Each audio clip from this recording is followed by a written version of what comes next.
The Wired Wednesday webinar. Tonight we are going to focus on library research.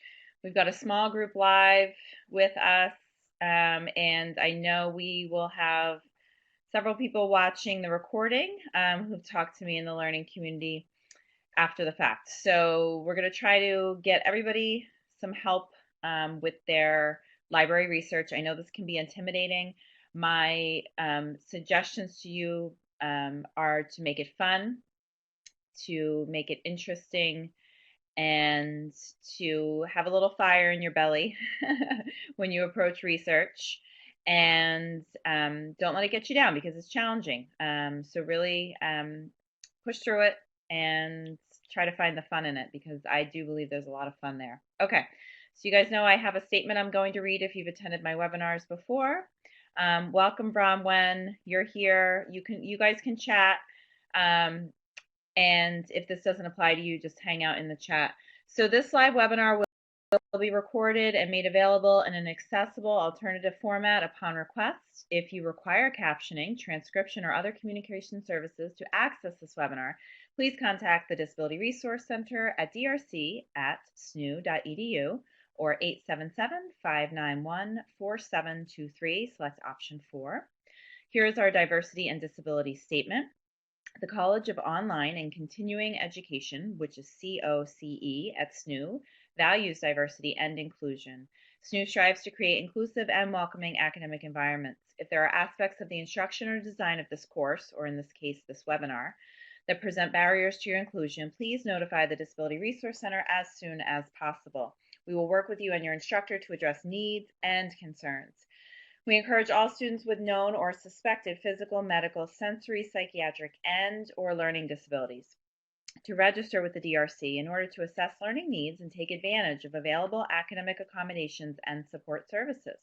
We look forward to hearing from you. Our contact information is below, and that's the DRC at 877-591-4723. Select option 4, and the fax is 877-520-8916. And the email again is drc@snhu.edu. All right, so let's rock and roll.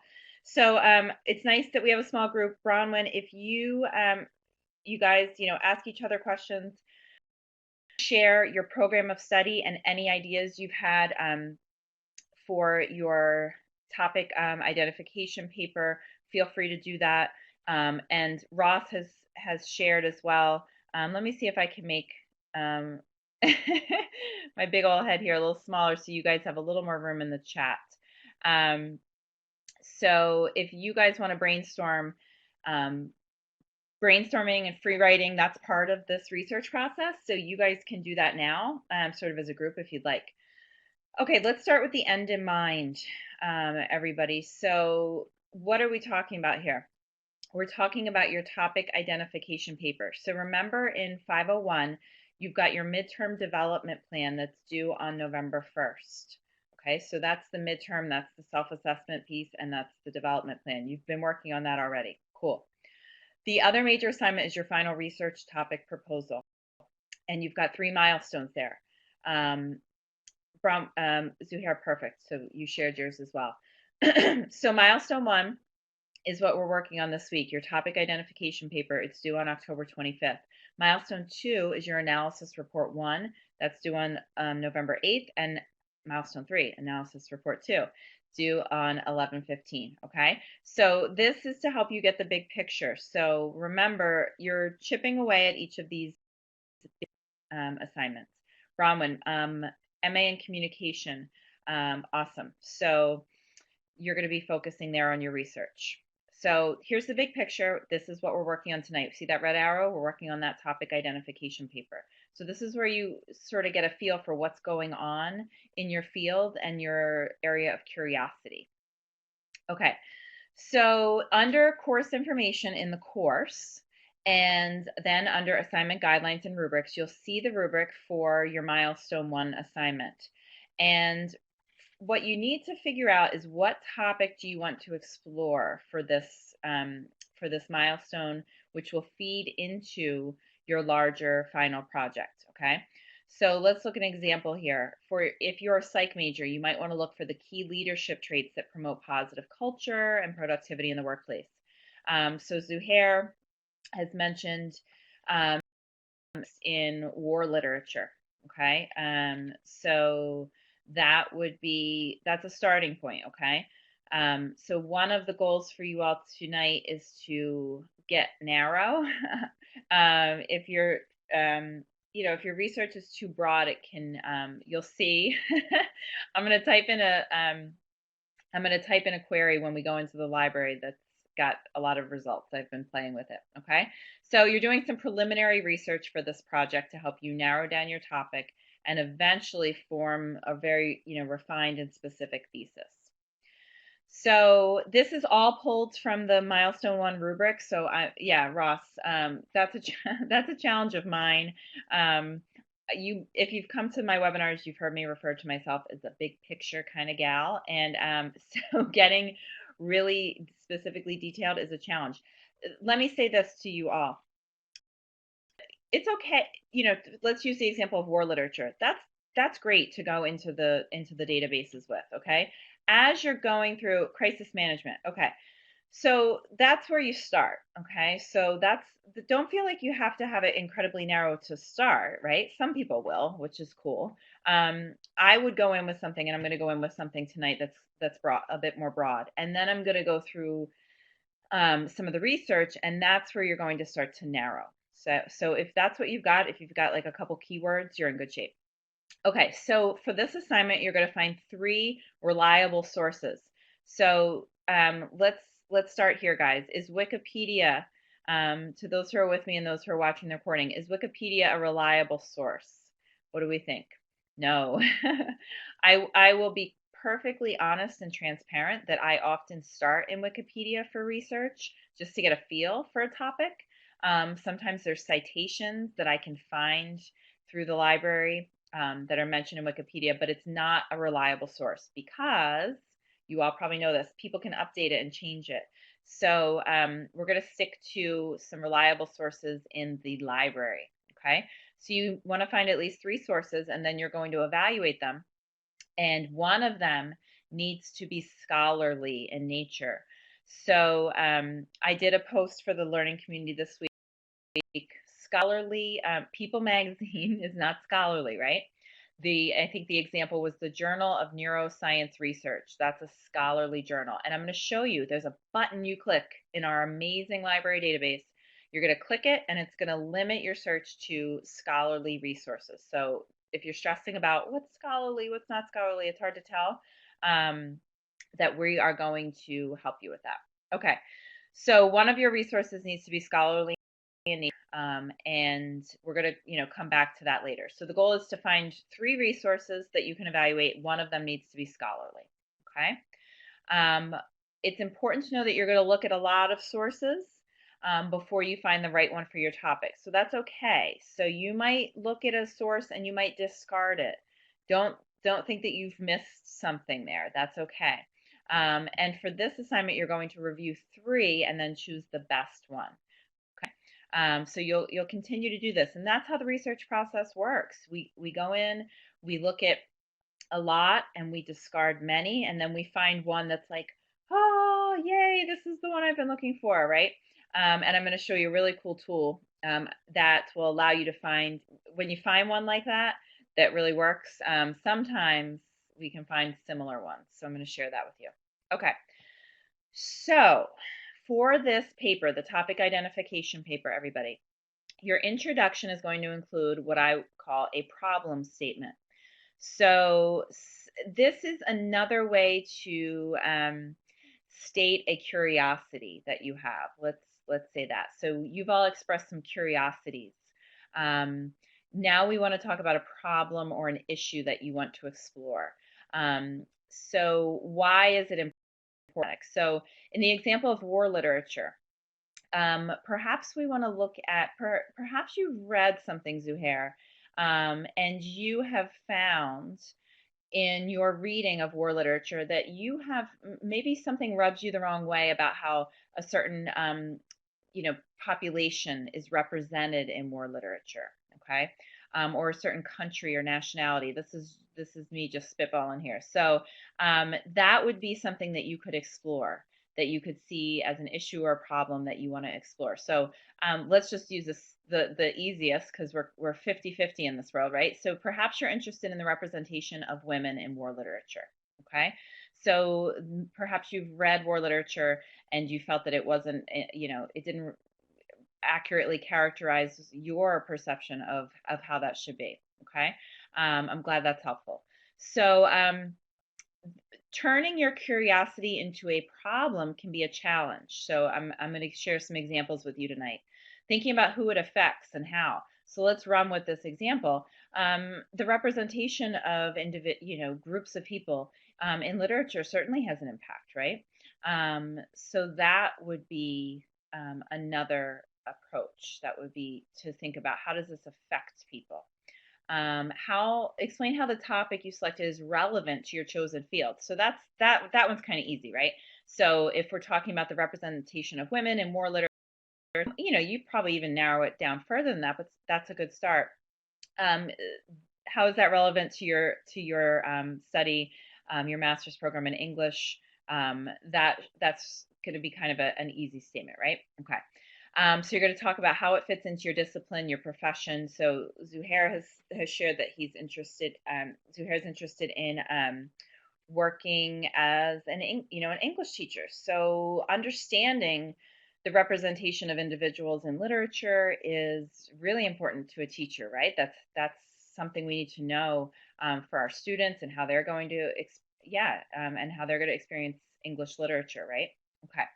So how we're gonna put our concepts into our curiosities into a problem statement, and I'm going to talk more about that. Okay, this is a big picture overview. So I'm going to share with you guys an outline tonight. Tammy, welcome. I see Tammy coming in. Hi, Tammy. Tammy, if you are so inclined, you don't need to do this. If you'd like to, you can share your program of study and your possible research interest or your research curiosities. Your colleagues are in the chats, and they may be able to help you brainstorm. So that will be fun for all of us. Okay, so here's your topic identification paper. So here's an initial overview. This is pulled from everybody, okay? So you're going to look at the writing and format of the resources that you select. Okay, I'm just big picture here. You're also going to ask and review some questions.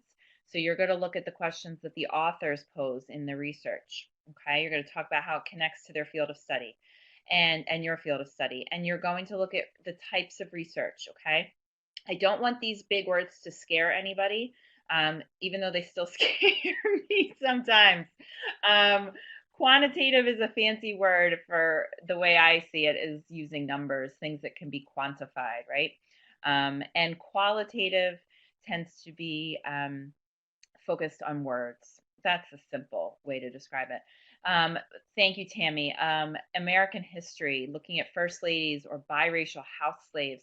You guys, I want to read these papers. I'm like loving this. Okay, so thank you, Tammy. We've really interesting topics. See, research is a little scary, but we got to remember like the cool aspect of it, that you all are coming to these questions with your life experiences, and you're going to look at something that maybe, you're going to look at, historical works that have been around for, centuries, and you're going to put your own unique spin and analysis on it in the year 2015. So, okay.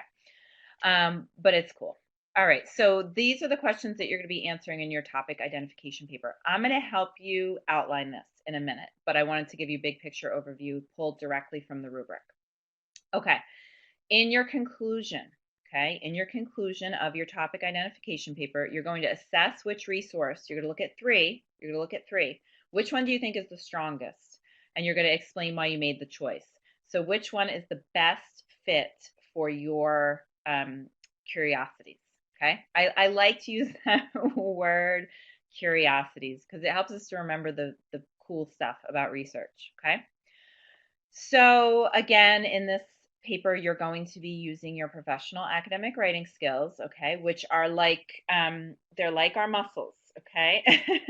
And we got to remember, I know that for many, depending on, everybody's at a different level with their research skills. And that's okay. Just like everybody's muscles are different, right? So just know that the more you do this, the easier it will get. I promise you that. If you practice, if you work out those research skills, those research muscles will get stronger. Okay? And you're going to contact your instructor if you have any questions specifically, and I'm going to give you a resource tonight around academic rating resources. I'm going to give you a few, some of my favorites. Okay. So this slide, I love this because I like colors and I'm a visual person, and I think we're all kind of like that. So yeah, so this is you know, the book Everything I Need to Know About Life I Learned in Kindergarten. I don't think this is for kindergarten, but this is something for elementary school students, but I've used it for years with students of all ages. So this is just a good reminder that writing is not something you sit down and do. It's not meant to be something you sit down and do in one sitting, okay? So it's meant to be a process. So you should, okay, this is just a friendly reminder. You should pre-write around this topic. You should just flow, okay? You should not, when you pre-write, you turn off that editing mind. You don't worry about grammar and spelling or any of that. You just write. Okay, you just write. And that's where we can connect with that right brain intuitive part of ourselves that holds a lot of our creativity. Okay, so that pre-writing is critical. Then you're going to connect more with that left brain logical side, and you're going to write some drafts. Okay, then you're going to take time to revise. So you're going to go through and look at the big picture, and did you get things clear, the big picture? Did you get that across to your professor? That's your audience. And then you're going to edit, which is to look at the details and the small things like period, comma, semicolon. And then you're going to publish or share. In this case, you're going to share with your professor. Okay, so just remember that writing is a process. Somewhere in here, you may have a visit to the writing center and your writing coach. Somewhere in here, you may have to walk away from this, right? You know, you might get challenged by this and frustrated, and that's okay.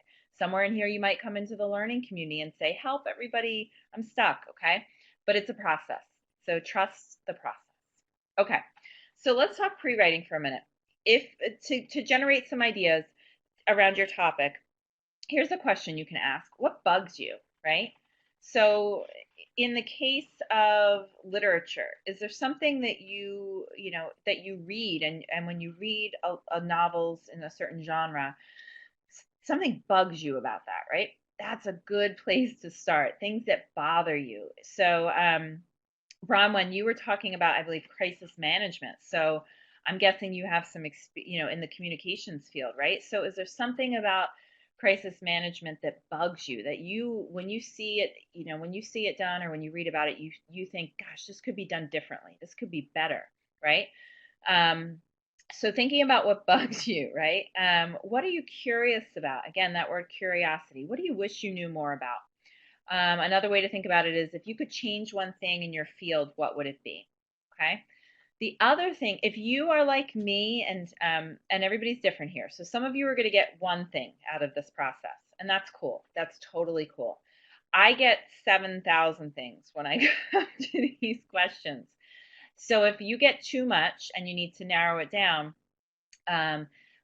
what's of those 7,000 things, what's the thing you keep coming back to that maybe has bugged you or made you curious for years? Bronwyn, the wrong view of the company when the crowd gets too much for the service. So you've already got you, okay? So you can tease that out. You can free write around that. So what's the thing you keep coming back to? What's the thing you keep noticing? Write about that, okay? Don't forget the paper, forget the rubric for a while. Just sit down and write. What words come to your mind? What images? What people? What names? Free write and pre-write, okay? So I am sharing this with you. Anybody who's coming to this webinar or watching this webinar, this is a gift to you all that I think will help you, okay? I am not going, here's the deal though. Okay, I'm going to show it to you. This is an outline that pulls everything from the rubric into an outline. And I apologize that the first two say ABC as the subtopic. And the last three have the Roman numerals, but I have Word for Mac and it doesn't always play nice. Okay, I'm a Mac. Okay, so here's how you can do this. You should be using outlines if you haven't already for all of your papers. Okay, if you've got to learn how to do that, it will save you so much time and stress. I cannot tell you. The saying goes that if you write a strong outline, the paper will write itself. So, and all I did with this was pull the rubric into an outline form. So I'm not going to give you guys like a Word or PDF format because I want you to do it yourselves. But you can come back. This is going to be recorded. You can come back to this. I want you to have the actual tactile experience of typing this out yourselves or writing it out yourselves so that goes into your brain, okay? Because outlining is a really important part of the writing process, but I wanted to show it to you. So it's everything we talked about put into an outline form, okay? You're going to have an introduction. You're going to have a section where you look at writing and format of the research you review. You're going to look at questions that are posed in the research. You're going to look at research, and you're going to write a conclusion. Ross, so I can apply this to work as well as school. So I'm going to share you guys are going to hopefully see my screen in a few minutes. And the research I'm going to show you that I'm going to do research and you're going to watch me do it is research I'm interested in for the work that I do. So I'm out of grad school but I do research often. So it's part of my work. And if you're out in the working world, or you might not be now, but you will be, being able to go to your boss and say, remember that problem we had that we talked about in the meeting last week? I did some research on it and I have an analysis for you, right? So that's impressive. Okay, so these are life skills. These aren't just SNHU 501 skills. Okay, Ross, you're on the right track. Awesome. On this already. Good. So if you write a good outline, the idea is that the paper will write itself. Okay. And if you get lost in the process, the outline is like, it's like it's like the road sign that pulls you back in, right? Because sometimes when you go into these databases, there's so much there you can get lost. Okay. Save that for, I found something interesting. Okay, but let me come back. Here's what I'm looking for. Let me stay focused, right? So the outline is kind of like making sure you stay on track. Okay. Once you've got your outline, you start filling in the details. Okay, pretty straightforward. You're going to write a section at a time. That's what I recommend with breaks in between. And I encourage you to step away from the first draft, okay? Sometimes we have this phenomenon of like first draft super pride where I get this sometimes. I write something and I have this feeling of, oh my God, this is the most amazing thing that has ever been written in the history of the world. And I'm going to share this with the world now, and they're going to be so excited, right? And then I've learned to step away from the first draft. Ross, thank you. Okay, I'm glad I'm not the only one. And I come back the next morning and I read it and I go, okay, we have some work to do, right? So, I read a lot about writing. So a lot of great writers will tell you need that being pumped up to write, right? We need some of that ego to take that chance and the risk of putting ourselves out there. But then we also need the editing voice that comes in the next day. So one night's sleep in between the first draft and the next is important, if you can. So one of the ways I've been taught to edit and revise, and I want to share with you all, is to come back to your paper and look at one thing at a time. So come back and say, I'm only reading this for transitions. If you come across something else, if you have to, mark it with a pencil. But if you don't have, try to just focus on one thing at a time. Try to focus on transitions. Read the whole paper just for that. Then come back and focus on sentence structure. Then go back and focus on grammar. Rather than trying to look at everything at once, this will really get you down to the nitty-gritty, okay? Then you read it again as a whole, okay? So then you read the whole paper and you look at the total big picture, okay? Passive voice is really tough for me too, Ross. And that is where, if I were you, that's where I would go to our writing coach and the writing center, because they will see that passive voice where we can't see it. Okay, So that's my piece of advice on passive voice. So you're going to read it again as a whole. Yeah, the writing coach is, oh, yay, Jen, she'll be so happy. I'll tell her. So, yep, get help. Get help from the Writing Center for the passive voice. Those experts who look at papers all day long will see it and see things that we can't. So make sure you're getting some extra help.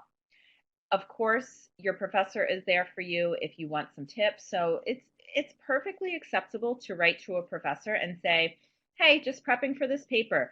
Do you have any tips for me? Like, is there something in particular that a lot of students have struggled with in the past that you think I should be aware of? Do you have any advice for me? So you don't have to have a specific problem to email your professor, like, I don't understand this question. You can write to your professor and say, do you have any tips or, for me?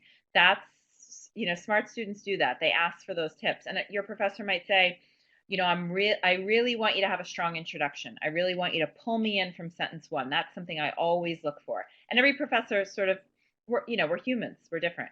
So, but use that, take advantage of that opportunity. Does everybody have Microsoft 365 installed? If not, you may or may not have it on your own. If not, you can get it from SNHU. You can download it for free. And there's the link. I've posted it in the learning community before. So if you need it, you can find it in there, or you can email me. We'll get you that. And then the SNHU help desk can walk you through that as well. So if that wasn't obvious, the paper needs to be written in Microsoft Word formatting, okay? So, all right, we're going to try something new tonight. I'm going to screen share, which I've never done in a webinar. So you guys are all getting to watch me give this a shot. So I'm excited. So we're kind of going to go off. We might go off. There's no script.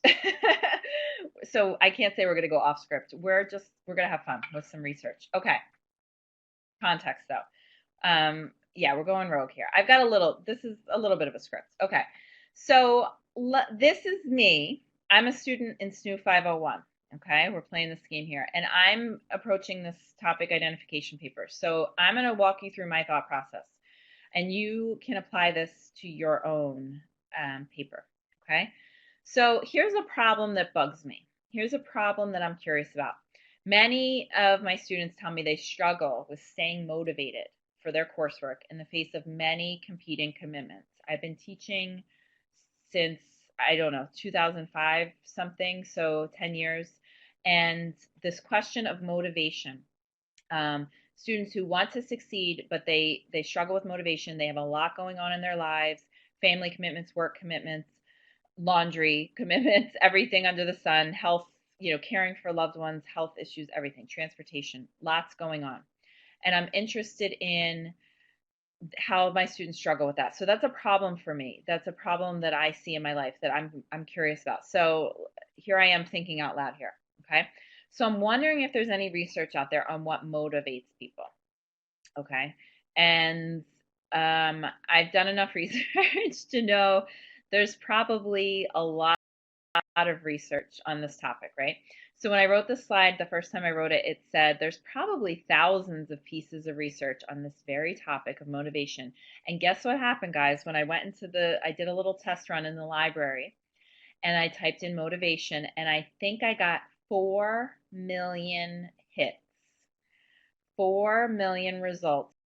Okay, so that is a good example of why we narrow our search, because that's not going to work. We don't have time to dig through 4 million pieces of research in this lifetime. So yeah, so I've got to narrow it down. Zuhair, no worries. If you come in and out, don't worry about it. We're recording, okay? So some more thoughts. So how can I narrow this topic of motivation, right?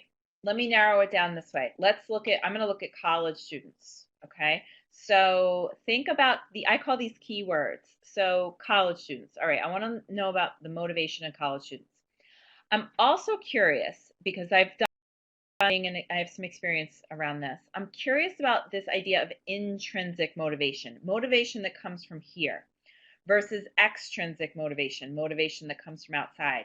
I want to know, how can I help people feel more intrinsically motivated? How can I help my students build that, internal intrinsic motivation and inspiration? So I've got some keywords now, guys, okay? and I want to know what's been written on this topic. And maybe if I can figure out what's going on with intrinsic motivation, maybe I can solve this problem, okay? So bear with me now. I am going to stop sharing that PowerPoint. And I am now going to share my screen. So you all, I'm going to be off, kind of out of the chat for a minute here. Yes, share. Okay. So can I still see the chat? There we are. I can see the chat. Awesome. So you should now see, let me know if you see SNHU Shapiro Library at the top of the screen. So you're seeing my screen. Yay! All right, so here we go. Hopefully my mom doesn't text me.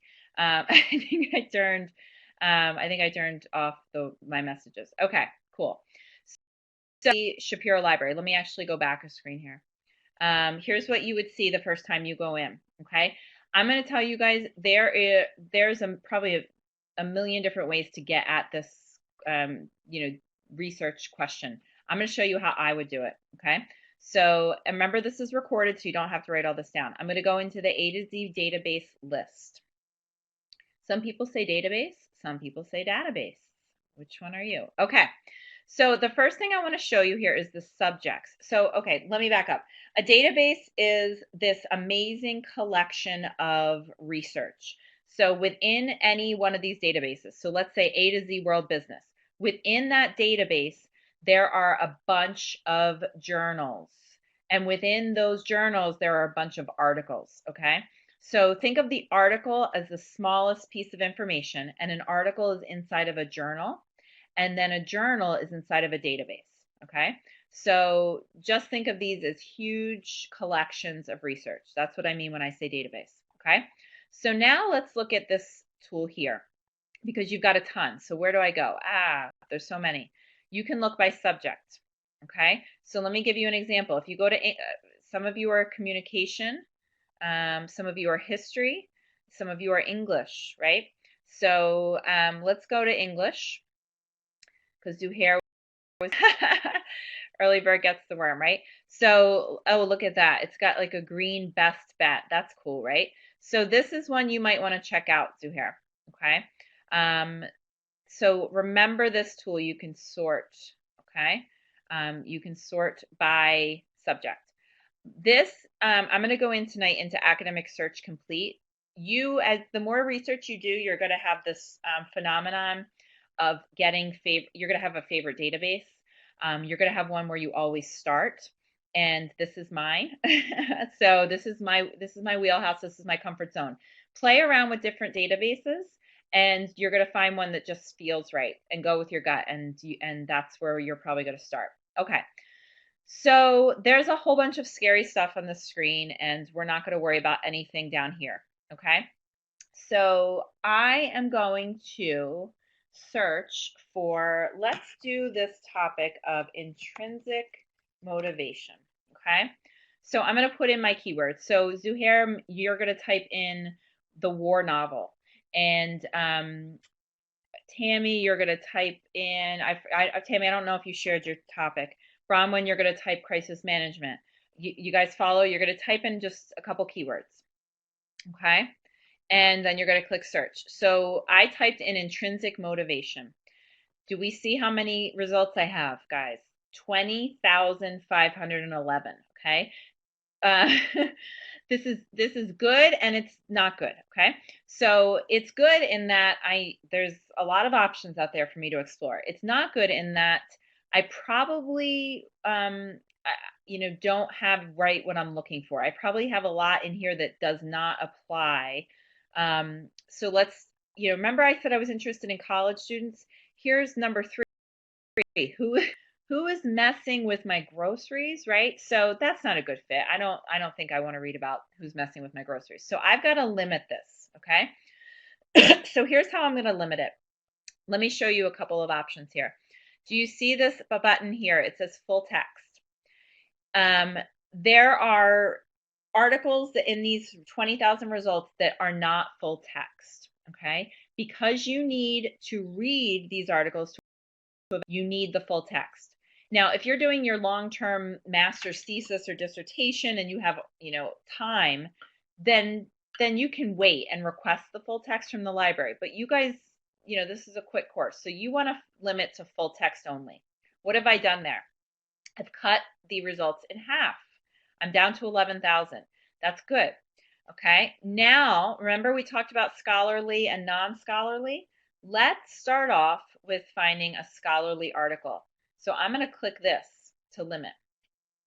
And now I'm down to 9,800. Okay, and let's look here, publication date. How do we feel about publication date, right? So that's something you're going to need to think about. There's no easy answers there. I don't want to say in general newer is better. I don't want to say that, so I'm not saying that. Some of the most profound pieces of research on various topics were written, many, many years ago. But let's say, just for the heck of it, I want to start. I'm going to look at the past decade. Okay, that sounds fair. So now I'm down to 7,865. Okay, so as you do this, I want you to try that. Okay, try the limiting. So the next thing I want to show you, and this was taught to me by some of the librarians I used to work with. This was their favorite part. You're going to go into you knew I was going to stumble there. Subject thesaurus term. I don't say thesaurus well. Okay, here's what we're going to do. We're going to click show more, and you are going to be given another way to limit your search. So these are the subtopics that are in all of these thousands of articles. And let's scroll down here. And remember I said I was interested in college students? I'm going to bet, oh, look what we have here. College students, update. Now I have a beautiful pile, picture this pile, of 214 articles. They are full text. They are peer reviewed. They were published in the last decade. Ross, right? See, this is where it gets fun for me, because I like when I figure it out, right? It's like a puzzle. Okay, so I've got information from decade, and I'm focusing on intrinsic motivation in college students. Okay, intrinsic motivation in college students. Yeah. Oh my gosh, you guys, there are so many bells and whistles within these databases that, there's people whose full-time job it is to understand them. Focus on, advice is to focus on, the simple things to start, which is what we just did. Okay, so let's look here. Let's start looking at some research. Okay, so I'm going to look here. First one doesn't look like what I'm looking at, right? So we can tell some things by the titles. I am interested in this one, a comparison of active and passive procrastination in relation to academic motivation. I am very curious. So where do you feel curiosity bubble up? Okay. I have actually never heard of the phrase active procrastination and passive procrastination in terms of motivation of college students. So I want to know more about that. Okay, so I'm going to click on that, and I'm going to get this amazing thing that you will learn to love, and it's called the abstract. And the abstract is a summary. So you're going to read a lot of abstracts in your research career, and they will help you know if it's worth reading the whole article.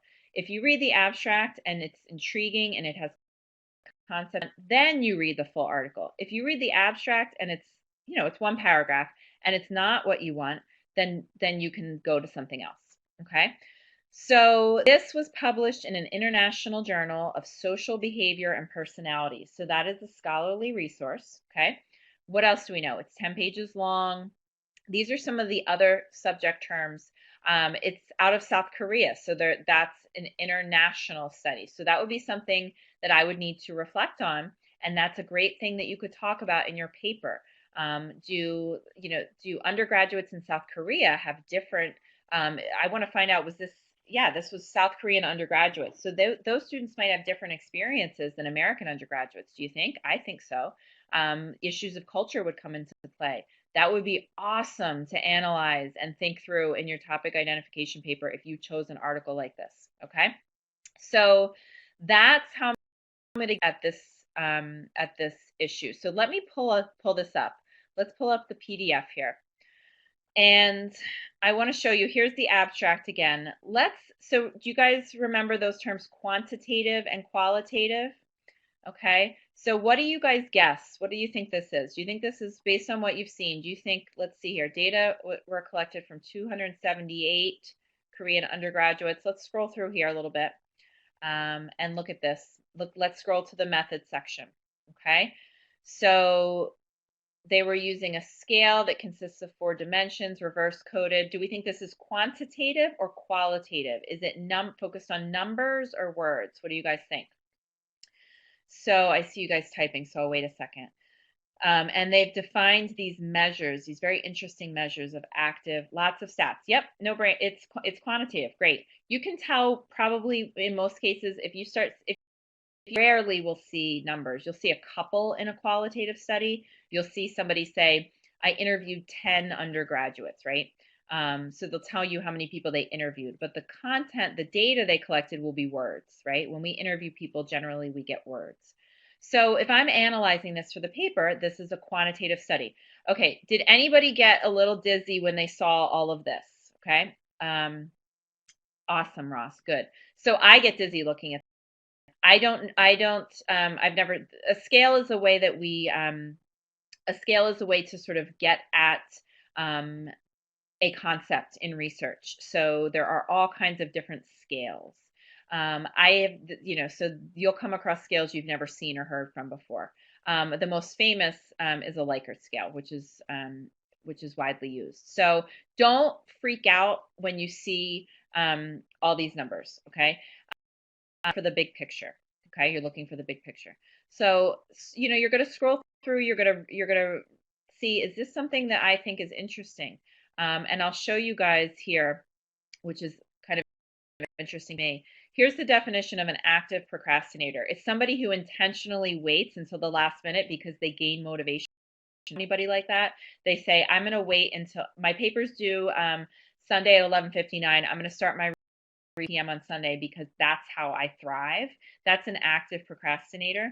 A passive procrastinator is a traditional procrastinator, somebody who puts things off. They have feelings of guilt and depression because they're putting things off. Okay, so those are really interesting concepts. So those are things I would discuss in my paper. I'd be curious if, I would want to question, does that play out the same in American culture as it does in South Korean culture and things like that? Okay, so the other thing I want to show you, let me go back here to my results list, and I'm going to go back to the screen. I want to show you a couple things. Let me move this here. So do you see this button here that says Cite? Bronwyn, I'm a qualitative gal myself, and I take that back. The area, there's a somewhat new field. It's called mixed methods, and they combine qualitative and quantitative approaches. I really like that. I think that's cool. But you're talk about that though. Talk about that in your paper. What draws you to qualitative, and how do you think? Is there a role for quantitative research in history and literature? That's a really interesting question. Okay, yeah. Okay, so let's get back to this Cite button because I think it might make you all happy. So if you click on Cite, here's what happens. A magical person in this database is going to provide you with the reference. Okay, before you get too excited and think that you never have to learn to learn how to do this, see this note. They're acknowledging that these citations are not exactly correct, and they aren't. Okay, so for example, notice how this author's last name is in all capitals. That's incorrect. Okay, notice how the title of the article is in all capital letters. That is incorrect. Okay, in APA, only the first letter of the article title should be capitalized. Okay, so but it gives you I use this, I copy, I highlight it, and I go copy. Okay, and then I use this when I was using citations. what I do is I copy it and then I paste into my document, and then I go back to my APA handbook or my Purdue OWL website, and I then tidy it up. Okay, so other than those capitalization issues, the year is correct. The title in italics is correct. The volume number is correct. History is going to be here. So let me scroll down here. You're going to use the Chicago style. Okay. Again, this needs some tweaking. So some people are going to disagree with me and say, don't use that. It's dangerous because it's incorrect. I copy paste this. It gives me a place to start. Okay. And then you can scroll down here. They're all kinds, are here. You got MLA, all of them. Okay. Cool. So that's a cool thing. You can do all kinds of stuff, right? I'm not going to go crazy tonight because we're running out of time, but you can email it to yourself. You can print it. You can export it. You can add notes and do all that stuff. The other thing I want to show you guys is this option, find similar results. So if you find something you're excited about, you can click on in this database, you can click on find similar results. Look what happens to me though. I get 4 million, okay? So that doesn't, I've had that work for me before and not. So, what are you going to do? Okay. So look here, guys. Let's pop in here. We have a couple minutes. This is a study in the Learning Disabilities Research and Practice Journal. The procrastination and motivation of undergraduates with learning disabilities, a mixed methods inquiry. So I want to remember that some studies are both quantitative and qualitative, and in that case, we use the terminology of a mixed methods study. Okay, so I've showed you that. I've showed you citation. I want to take you into Purdue OWL. Okay, and real quick, have you guys been in here yet? I hope so. Let me move this out of the way. Okay, this is, I always had, I was APA in my studies. I always had the APA manual and I went to this. I love, I wonder if they have like t-shirts. I want to get a Purdue OWL t-shirt. Okay, so if you go, okay, Zuhair, great. I'm so glad. This is good so much. So if you go to the Purdue, you can just Google Purdue OWL, OWL. It stands for Online Writing Lab. You're going to go to Research and Citation, and you'll see here you've got APA, MLA, and Chicago.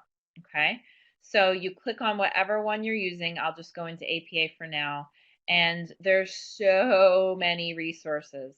So if you go into the style guide and you want to know, how do I cite authors APA style with what we call in APA we say in-text citation. There you go, right? I mean everything. And what I learned from examples, you guys. So this is so critical for me to see an example. Let's look at MLA. You go to the formatting guide. Okay, let's go to MLA works cited page. Here's your basic format.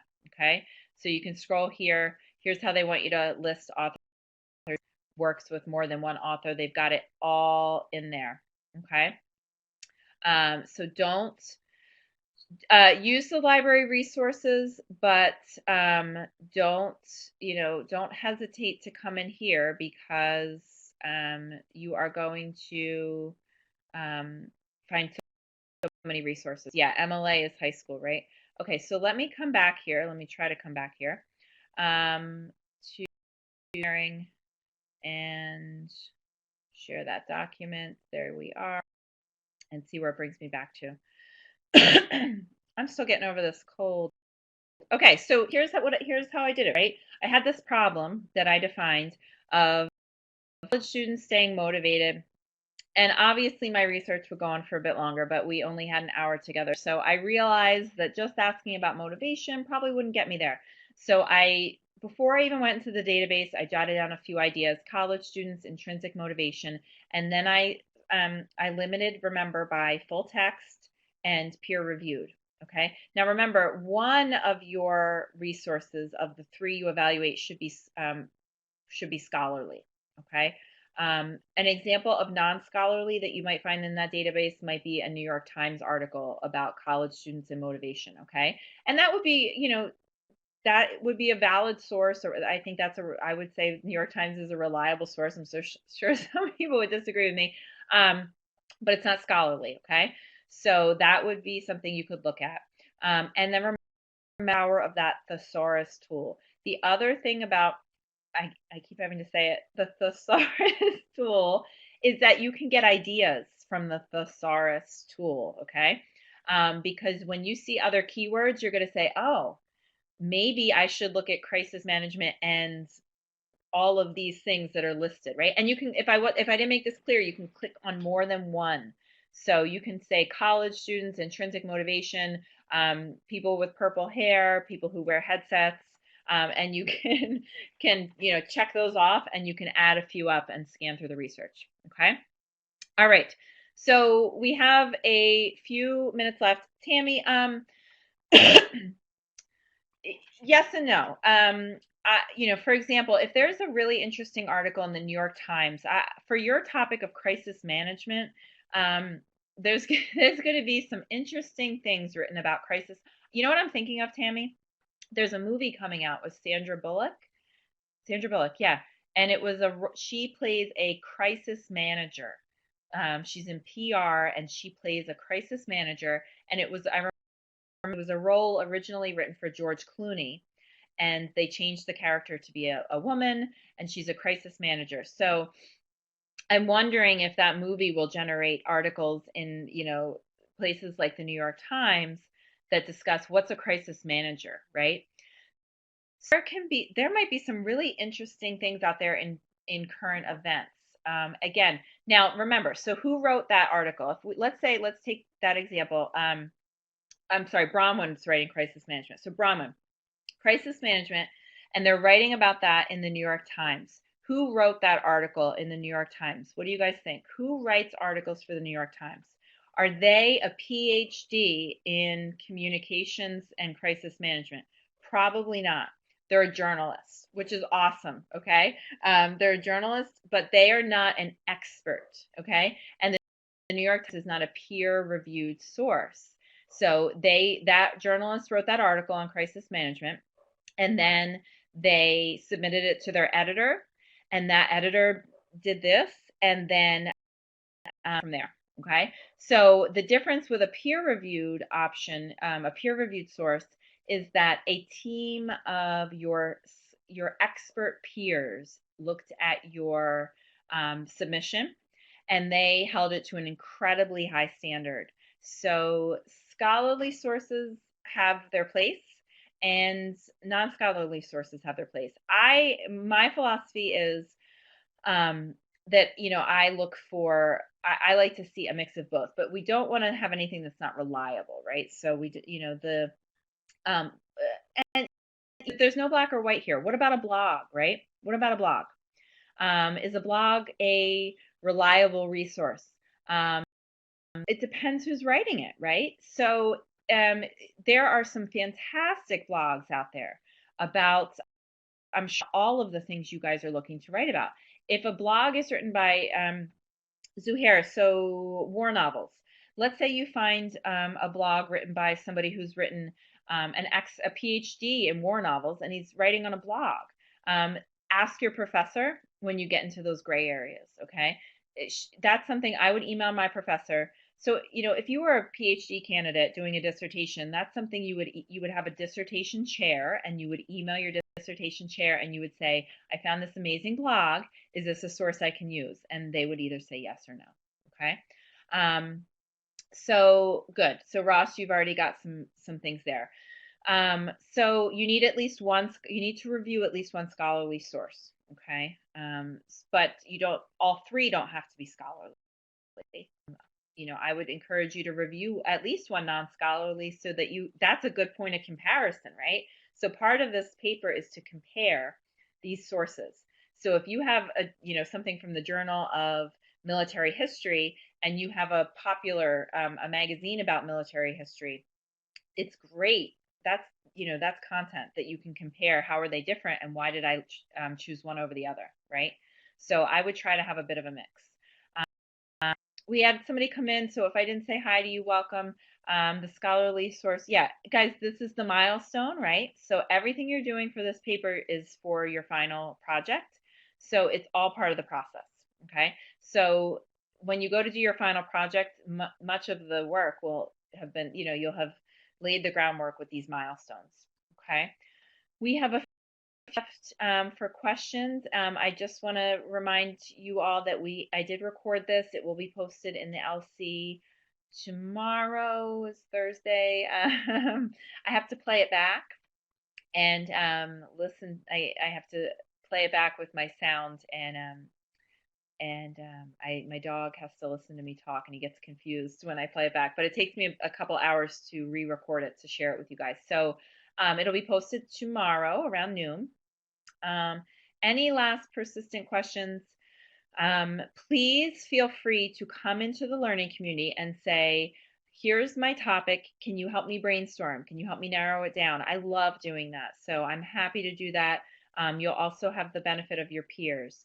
A reminder that Jen, our writing coach, is amazing, and you can set up appointments with her right through our course. And you can also contact the Writing Center. A reminder to have fun. You post both the links to resources on Learning Community. Zuhair, which resource? Is that the one you're looking for? I'm going to post this webinar. Yeah, so I will post that again. I'm making a note here. Purdue OWL and LC. Yes, I will. It's an awesome resource, right? I'm so glad you guys came. Remember to have fun with this. Like I said, I still do research. I remember when my first job out of graduate school, because we had my master's program, did so much research. I was working in an advising center, and I was hooked on research. It's amazing. There's so much out there. And I was working at a college, so I went through the school library, and I was able to pull up a ton of information and give my boss a report on different advising models, and with citations to show him this is not just my opinion. That my opinion's in there, but there are resources, and there are resources and research on this as well. And it really, it's a great skill, a lifelong skill. I think it was Dr. Meg, I'm not sure, one of our SNHU 501 faculty shared a story, she said, with her students about how she did research in the SNHU library about how to keep squirrels out of her bird feeder, which I thought was amazing. So, and I said to her, she told me that story, I said, did you find an answer? Because I still haven't. So, there's medical journals, right? So if you have a medical challenge or someone you love, you can go into the journals and research that. If you just have a creative idea, something that you want to explore creatively, you can use research for that. So you're learning a lifelong skill here. So have fun with it. Okay, guys, it is that time. Thank you so much. I'm very proud of you, as usual, for coming in and taking the time to learn more and to improve and to get these answers. I am thrilled, and always it's a joy to be with you and get to tag along as you work towards your dreams. So keep those dreams in mind, and thank you for coming. Come visit me in the LC and keep me updated. I want to read these papers. Awesome job, everybody. All right, I'm going to stop recording.